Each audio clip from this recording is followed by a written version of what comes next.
அனைவருக்கும் வணக்கம். இன்றைக்கி நாம் வந்து தஞ்சாவூரில் இருக்கோம். தஞ்சாவூருக்கு அடுத்ததாக வந்து மிக முக்கியமான ஒரு இடத்துக்கு போக போகிறோம்.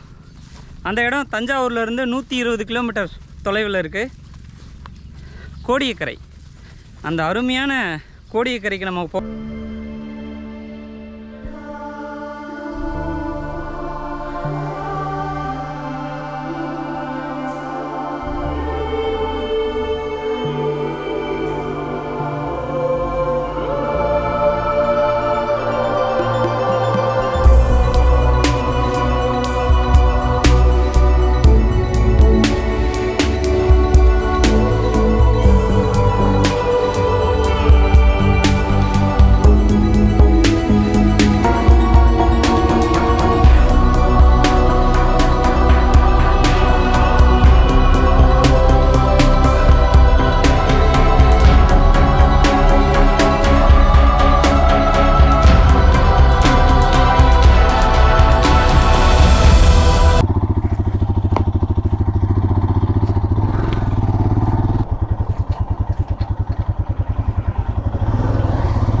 நாம் கோடியக்கரை போகிறதுக்கு வந்து பட்டுக்கோட்டை போய் பட்டுக்கோட்டையிலிருந்து தான் போகிறோம். ஏன்னா இந்த மன்னார்குடி சைடு ஃபுல்லாமே ரோடு போட்டுட்ருக்காங்க.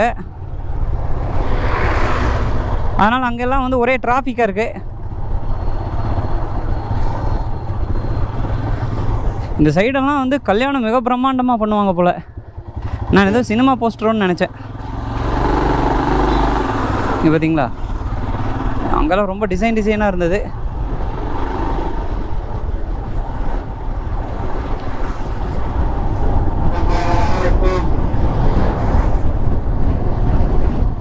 எல்லாம் மத்தியானம் 4 மணி வெயிலே வந்து மிகவும் உக்கிரமாக இருக்கிறது. இங்கே கடற்கரையெல்லாம் பக்கத்தில் இருக்கிறதுனால கொஞ்சம் சூடாக இருக்கும் போல். வந்தியத்தேவன் வந்து பார்த்திங்கன்னா தஞ்சை கோட்டைக்குள்ளே நந்தினியோட முத்திரை மோதிரத்தை பயன்படுத்தி உள்ளே போயிட்டார். அங்கே போனதோட ஓலை கொடுத்ததோட அவரோட வேலை முடியல. நீங்கள் படத்தில் பார்த்துருப்பீங்க. அதுக்கப்புறம் வந்து இலங்கைக்கு போய் ஒரு ஓலை கொடுத்து அவரோட தம்பி அருள்மொழிவர்மனை கூட்டிகிட்டு வர சொல்கிறாங்க குந்தவை. அதுக்காக தான் எங்கே போகிறாருன்னு பார்த்தீங்கன்னா கோடியக்கரை போகிறாரு. ஏன் கோடியக்கரை போகிறாரு அப்படின்னா, ராமேஸ்வரம் போய்ட்டும் நம்ம இலங்கை போகலாம், கோடியக்கரை மூலமாகவும் இலங்கை போகலாம். இது ரெண்டில் என்ன வித்தியாசம் அப்படின்னு பார்த்தீங்கன்னா, ராமேஸ்வரத்துலேருந்து போனீங்கன்னா இலங்கையோட தலைமன்னாருக்கு போகலாம். இதே வந்து கோடியக்கரையிலிருந்து போனீங்கன்னா யாழ்ப்பாணத்துக்கு போகலாம். அந்த காலத்திலே வந்து பார்த்திங்கன்னா சோழர்கள் காலத்தில் முக்கியமாக ஒரு பயன்படுத்தின ஒரு வழி அப்படின்னு பார்த்திங்கன்னா யாழ்ப்பாணம் போகிற, கோடியக்கரையிலிருந்து யாழ்ப்பாணம் போகிற வழி தான். அங்கேருந்து தான் யாழ்ப்பாணம் போக முடியும். அந்த ஏரியாவில் தான் வந்து அருள்மொழிவர்மன் இருக்கார். அதுக்கு வந்தியத்தேவன் சூஸ் பண்ணுற இடம் வந்து கோடியக்கரை. அந்த கோடியக்கரைக்கு அவர் மட்டும் தனியாக போகல, அவர் கூட ஒரு ஃப்ரெண்டு ஒருத்தர் போகிறாரு. மருத்துவரோட மகன் பினாகபாணி. சரியான ஜொல்லு பார்த்தி அவன். அவன் வந்து வந்தியத்தேவன் நண்பனாக தான் போகிறாரு. அங்கே போய் எனிமி ஆயிடுறாரு. ஏன் எனிமின்னா, ஃபிகரை பார்த்தோன்னே ஃப்ரெண்ட்ஷிப்பை கட் பண்ணுறவங்க எனிமி தானங்க ஐயா. அப்படி யார் அந்த ஃபிகர், அப்படி யார் அந்த அழகி அப்படிங்கிறத போக போக பார்ப்போம். அடுத்ததான் நாம் இங்கே ஏதோ ஒரு ஊர் வந்திருக்கிறோம். பாப்பநாடு. பாப்பநாடு. நம்ம இப்போ பட்டுக்கோட்டை பக்கத்தில் வந்துட்டோம். இங்கேருந்து பட்டுக்கோட்டை ஒரு 3 கிலோமீட்டர். ஸ்ட்ரைட்டாக போனால் பட்டுக்கோட்டை போல். நாம் லெஃப்டிலே செல்வோம். வெயில் ஜாஸ்தியாக இருக்குல்ல, அதனால் வந்து ஒரு உற்சாக பணத்தை அருந்தி விட்டு போமா.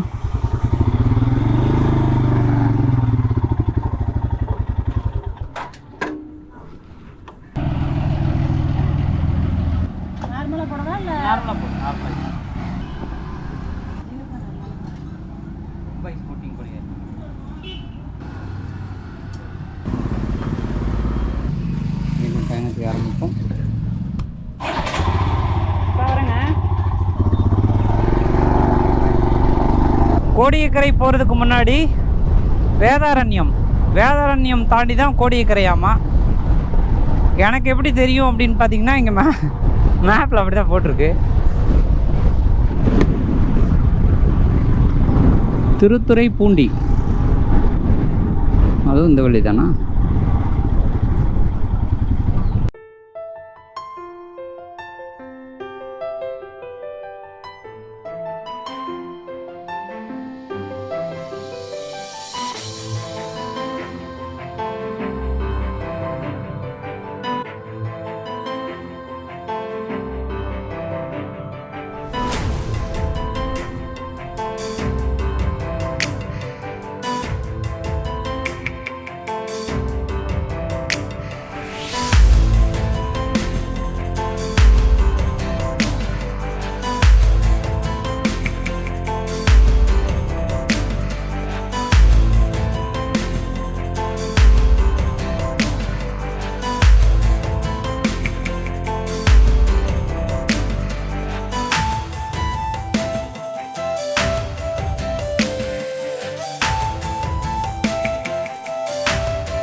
வேதாரண்யம்.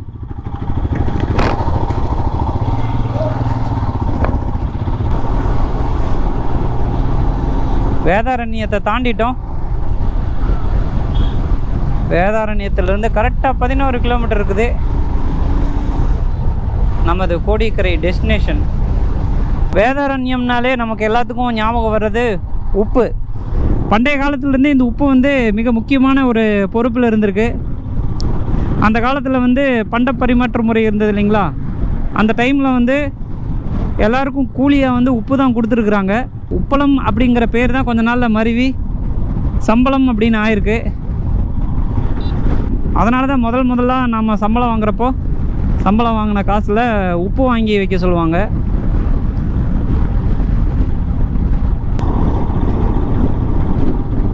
பொறி விற்க போனேன் காற்றடிச்சது, உப்பு விற்க போனேன் மழை அடிச்சதுன்னு சொல்லுவாங்க. இப்போ மழை அடிக்கிறப்ப எப்படி உப்பு கரையாமல் இருக்குமா?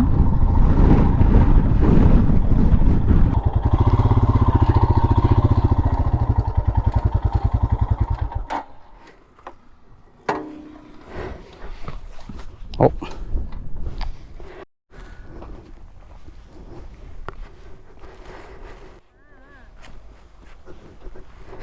எல்லோரும் லடாக் போய் ஸ்னோ எடுப்பாங்க. அது மாதிரி நான் முதல் முறையாக உப்பு எடுக்கிறேன்.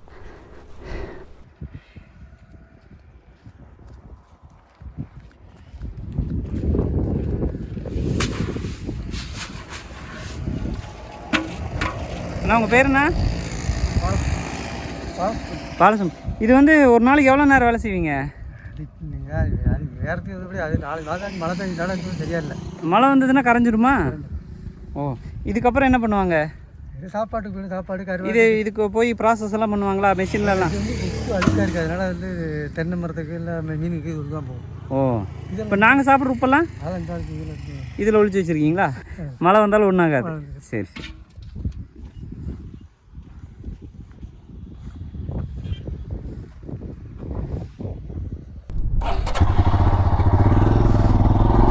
இந்த வேதாரண்யம் வந்து ஒரு சரித்திர புகழ் வாய்ந்த இடம்.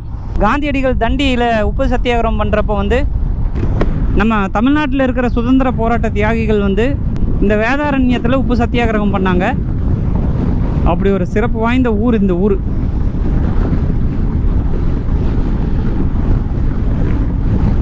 ஓகே, கோடியக்கரை மிக சமீபத்தில் வந்து விட்டோம். எவ்வளோ தூரம் இருக்குது? கோடியக்கரை கடற்கரை. அங்கே தான் நம்ம வந்து ஒரு முக்கியமான ஒரு ஆளை சந்திக்க போகிறோம். ராமர் பாதம்.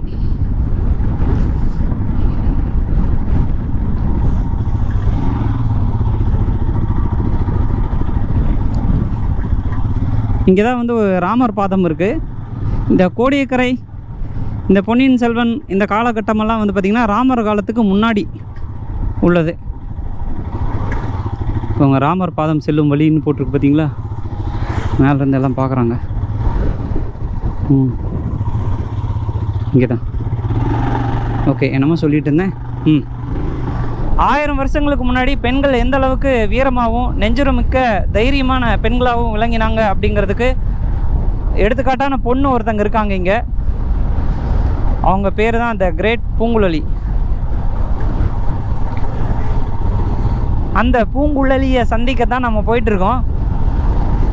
அந்த பூங்குழலிக்கு வந்து சமுத்திரகுமாரின்னு ஒரு பேர் இருக்குது.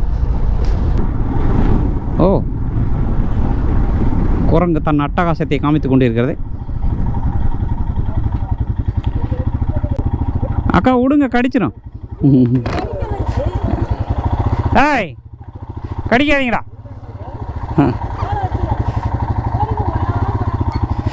நிறுத்திட்டீங்களா இடையில? ஏய்,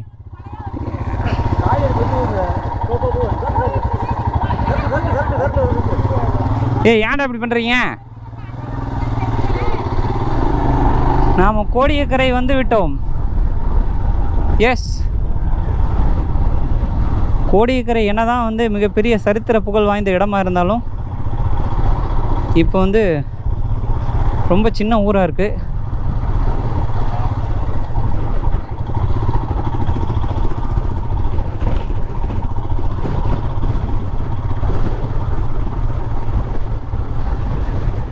வந்தியத்தேவன் ஈவினிங் இந்த மாதிரி டைமில் வர்றப்போ இந்த கோயில் இருக்குது பாருங்கள், இந்த குலகர் கோயில். 1950 வாக்கில் கல்கி வந்து பொன்னியின் செல்வன் எழுதுகிறப்போ இந்த கோவில் வந்து ஒரு அடர்ந்த காட்டு பகுதியில் தான் இருந்திருக்கு.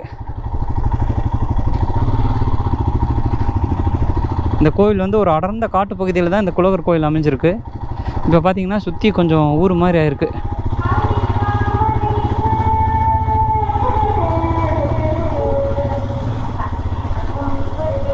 இந்த கோயில் மதில் சுவரில் தான் வந்து பூங்குழலி தேங்காயை கடித்து உட்காந்துட்டு இருப்பாங்க.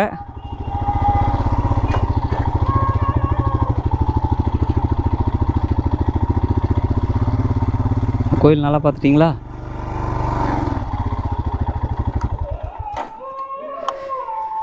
இந்த கோயில் வந்து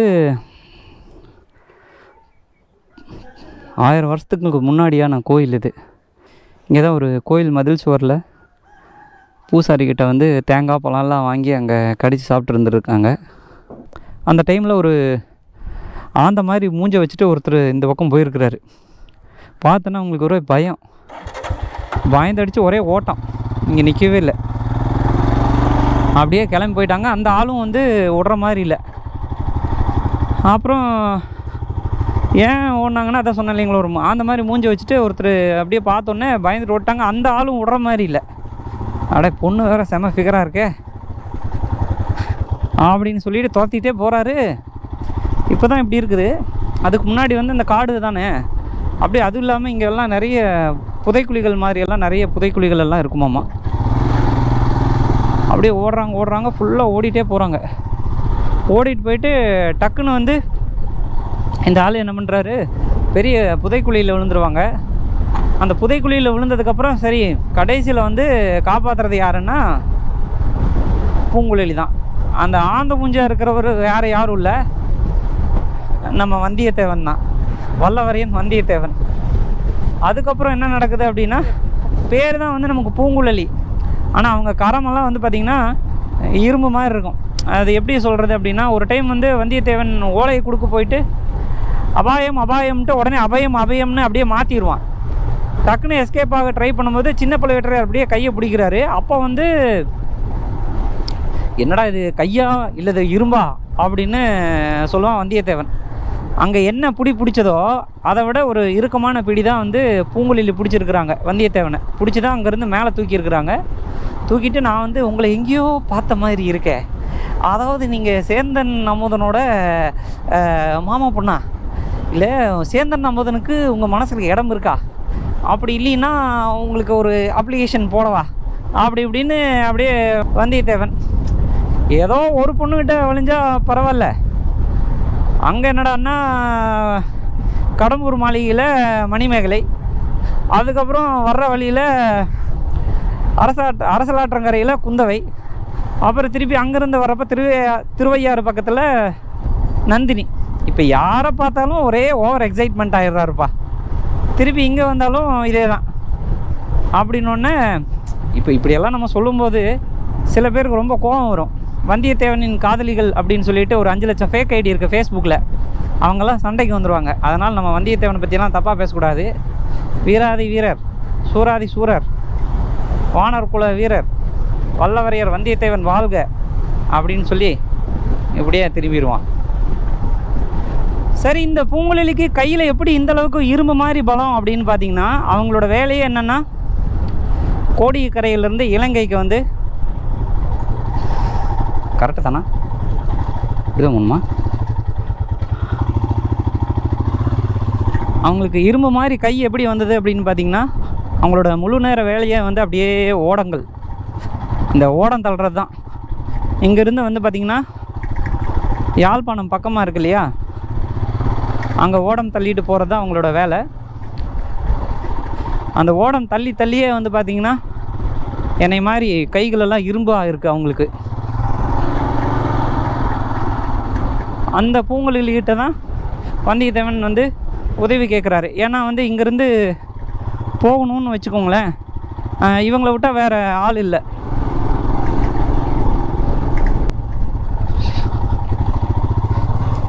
ஆஹா, அடே அடே,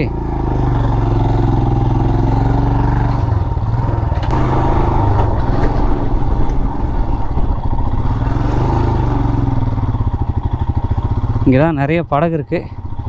இதில் எது பூங்குழலியோட படகுன்னு தெரியல.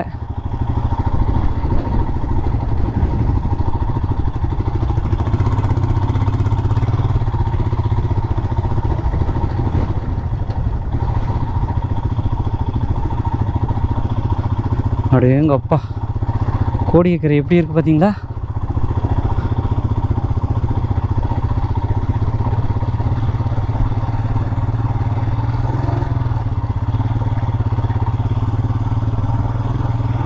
இந்த மாதிரி கடல் அலையில் தான் பூங்குழலி படகு தள்ளிட்டு போயிருக்கிறாங்க. நம்ம இந்த பக்கம் வர்றதுக்கே பயமாக இருக்குது.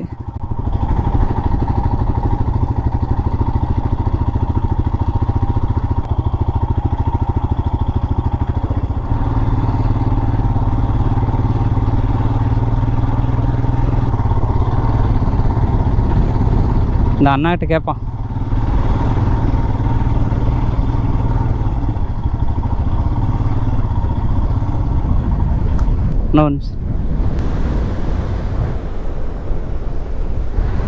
அண்ணா, இந்த பழைய சோழர்களோட இது இருக்குன்னு சொன்னாங்களே. ஆ ஆ போயிடலாமா? பைக்கில் இப்படியே உருட்டிகிட்டே போய்க்கலாமா? இந்த பக்கம் போய்க்கிறேன். அங்கே போனால் கடல் பக்கத்தில் வந்துருமோ?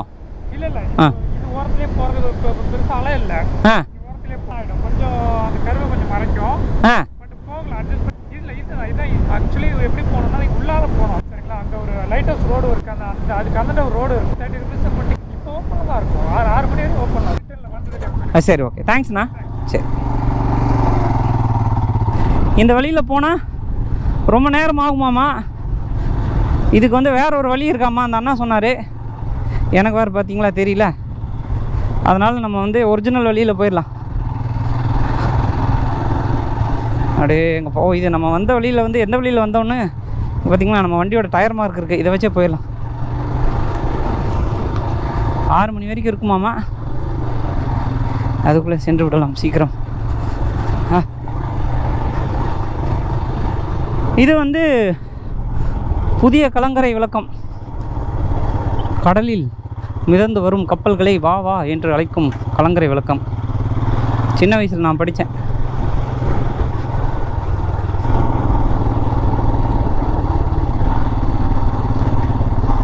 ரோடு கரெக்டு தானா? எங்கேயும் வந்துட்டோம். ஆஹா,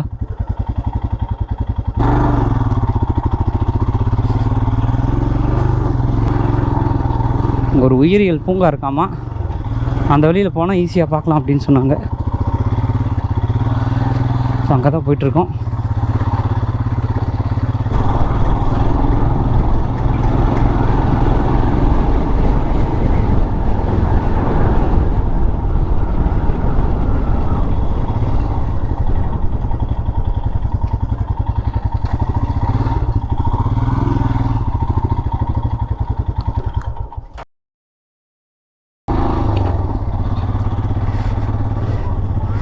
ஓகே, நம்ம வந்து ரொம்ப நேரம் ட்ரை பண்ணி உள்ளே போக முடியல.